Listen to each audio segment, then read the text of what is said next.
જોગલભાઈ અડધી રાતે ક્યાં ઉપડ્યા તમે? તારી જે બે ભૂણા હોય ને તો બગાડવા જવું છે વાડી. મને લઈ જાવ હાલો. મારે નવી ગાડી છે, તારી જે બે છે મારે જમ્પર વૈયા હતા. આપણે આવી ગયા છીએ વાડી ને કેળે સાળિયું છે થી હલો છે એલા ભાઈ. આપણે આ રીતે વાડી આવીએ એટલે આ રીતે બત્તી કરીને ખેતર આટો મારી લેવાનો. એટલે આ એલા હું આ ગોરે ની આમ બત્તી બધે કરું છું તો માથે બળો નાખ્યું. આ અપલખનો તો અપલખનો જ રહ્યો. રોજડા છે પણ બહુ આમ દૂર છે, બે છે એટલે અહીંયા બે ત્રણ હલા છે. જો જાય તો જા આમ ભૂયા જા ઓલા ખેતરમાં બાજુના ખેતર. જો જાય બોડો લઈને વાહે થાવ ની. સમજે તું મરડી નાખતો ની મારો કાટલો નગર હું ક્યાં જાય વાહુ અણુક દઈને ભાઈ બે હા અહીંયા મેળે છે ને ઉપર ઉપર ની મારી અહીંયા પથારી. આપણે ભાઈ આ 3 માળનો મેળો છે, અહીંયા આટો મારીએ 12 વાગ્યા સુધી જાગીએ. આપણે ગમે એટલું દિવસે કામ કર્યું હોય પણ અત્યારે વાડી આટો મારવા તો આવવું જ પડે ભાઈ. જો અત્યારે માલ ઢોર કે રોજ કઈ આવી ગયું હોય તો દિવસે જે કામ કર્યું હોય એ બધું પાણીમાં જાય. ભાઈ તારે તમાકુ આમ રાખામ આગે આંખમાં ઉડીને આવે મરે.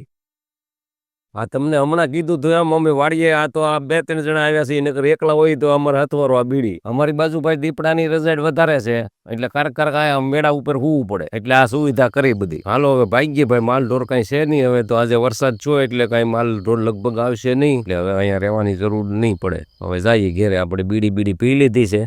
હા હવે આપણે ઉતરી દઈએ અહીંથી. હળવું હરીખો ઉતરીએ પાછો ટાટીઓ બાટીઓ ભાંગ છે તો આપણે આ બત્તી બહુ સારી છે. આખી વાડી જોવી હોય તો આ રીતે લાઈટ કરો એટલે આખી વાડી દેખાઈ જાય. જો આમ હોય તો દૂર હોય ગમે દેખાય. હવે આપણે ઘેર જઈને આરામ કરી લઈએ. સવારે પાછા વહેલા જાગીને કામે સડી જઈએ.